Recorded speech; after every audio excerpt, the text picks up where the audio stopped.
জন্য মানবতা বিরোধী অপরাধের অভিযুক্ত শেখ হাসিনা, সব খুনের মাস্টার মাইন্ড হচ্ছে শেখ হাসিনা।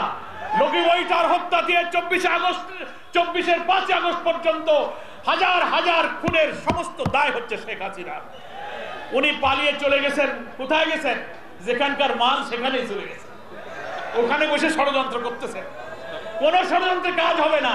মাঝে মাঝে অডিও ভিডিও ছেড়ে বলে কি যে তোমরা সব কাজ করো, দেশের লোকেরা বলে আপা আপনি আসেন, অসুবিধা নাই, বলে তোমরা অস্থির হয়েও না, আমি যে কোনো সময় ঢুকে পড়বো। কিন্তু শুনছেন না?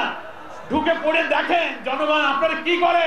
ওই দিন যদি হেলিকপ্টারে পালিয়ে না যেতেন, কোটি কোটি জনগণ গণভবনের দিকে যেমন ধাবিত হয়েছিল, আপনাকে যদি হাতে পেত কি অবস্থা আপনার হতো এই জাতি এবং দুনিয়া সেদিন দেখতে পেত। ফলে ওই ঢুকে পড়ার স্বপ্ন বাঁধতেন। 226টা মামলা হয়েছে, রেড অ্যালার্ট হয়েছে, ওয়ারেন্ট জারি হয়েছে, দুদকে মামলা হয়েছে, ট্রাইব্যুনালে আপনি আমাদের প্রিয় নেতৃবৃন্দকে ফাঁসি দিয়েছিলেন। এখন সেই ট্রাইব্যুনালে আপনার ফাঁসির আয়োজন চলছে।